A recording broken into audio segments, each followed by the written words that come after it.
Hey team, Alex here. Thanks for joining me. And in today's video, we're going to be talking about how to get on teams' radars, how to be noticed, how to get on coaches' radars as we go through this college recruiting process. And if you're new to my channel, my name is Alex Swinson. I'm a former Division I college baseball coach, scout, and recruiter. And now what I do is help high school athletes and their parents go through this college recruiting process and help them find the best college fit. There's 4 things that I want to cover that's going to help us with this and how to get on teams' radars. But before I get into it, it's very important to understand that we are in the quiet period right now.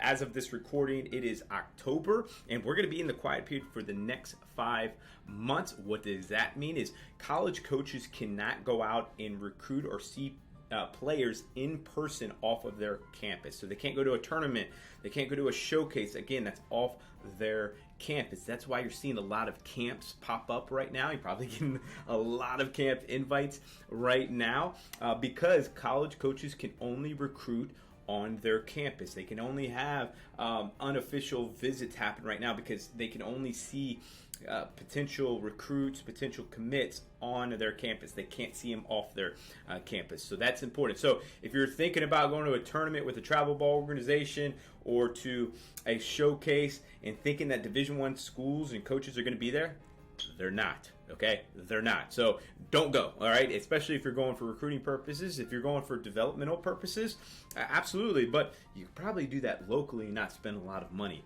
traveling across the region and country, etc. From there. All right. So there's a lot of different ways that we can do, and I'm going to be doing more videos over the coming months in the fall. That's going to help ourselves go through this recruiting process during this time of the year, fall and winter. Because recruiting does not stop for these college coaches. I know I was one for a while, and I know these coaches really, really well, and they are always recruiting. Recruiting is 24/7, 365, no doubt. It is the bloodline to their program. If they are not recruiting and they're not recruiting good ball players, all right, their program is not good. And then if their program is not good, they get fired. When it comes down to it, their livelihoods, is from a financial standpoint, is on the line. All right, so recruiting is always happening. So let's also talk about we got the quiet period out. College baseball is actually playing games now. And the NCAA just passed this rule a year or two ago where college programs can play other opponents. It used to be they can only play themselves. We play inter squads all the time. We would see the same people on our team playing against until we got into February. But right now, like Ole Miss just played Samford, and other programs around the country are playing. Hey, go locally and go watch a baseball game. Go watch a practice and see and kind of eval where they're at and eval where you're at. Very, very important. So let's go over these 4 topics that's going to help you go through this process. Number 1 is you need to set up and you need to create a highlight video. Some people call it a skills video. Some people call it a recruiting video. Honestly, I've called them all 3. It's just a video of you showing your best attributes as a player. This needs to be short and sweet with good quality video, okay? Good thing is these phones in my pocket right now, the cameras on them are amazing. It doesn't need to be like professional camera everything. We need to be able to see you.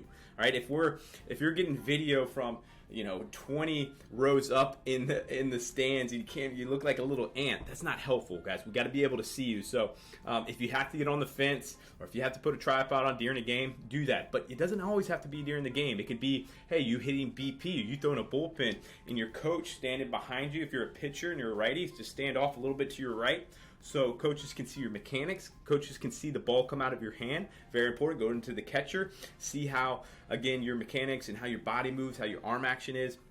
Positionally, you want to be able to show your hitting. Want to be able to show your defense wherever you're playing. And if you're a center fielder, an outfielder, a middle infielder, want to see you run a little bit too, because that's very important for those positions as we go. All right. So short, impactful video, and then we're going to want to be sending that out to college coaches. That can be an email.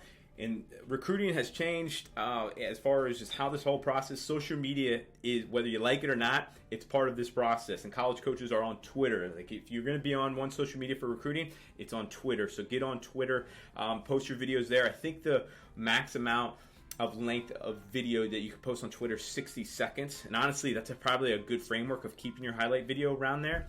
Max you want to be is like 3 minutes. you don't need, coaches don't need a lot of it, and they're not going to watch a long video. They don't have time to watch a long video, so keep it short and sweet. 90 seconds to a minute is kind of that sweet spot. And then we're going to want, this is number 2. So number 1 was creating that highlight video and getting that out. Number 2 is getting in front of them, especially when you're ready. If you're not ready, if you're a freshman or a sophomore and you know that you have some improvement to make, hey, let's go on and wait, unless you're just trying to get in front of and get an experience, okay? I'm not against getting in front of coaches and just kind of getting the experience. But if you can wait, and if you want to wait until you are ready. And then number 3, fill out the questionnaire so you get in their system, and they can let you know when, hey, where they're going to be or what camps they're going to have, so you can get in front of them as well. And number 4, probably the most important one, honestly, is be realistic with yourself. Be realistic with your skill set and your evaluation. So an example was me. I was interested in the University of Florida, SEC. I was interested in Vanderbilt. I was interested in LSU. I was not that type of player. I wasn't going to play for them. All right. Even if I got on the team, I wasn't going to play. All right. There was just those.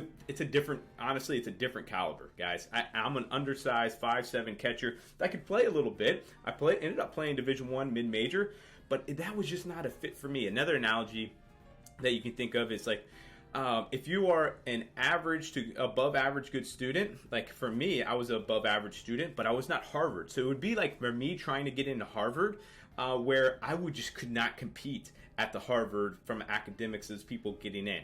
It just wasn't going to fit. I wasn't going to get in. All right. There were so many people and students around the country that are just way above me from an academic standpoint, even though I was pretty good. I was like a 3.8 in high school. So, but at Harvard, you have to have a 4.0 or above, and your test score's got to be off the charts.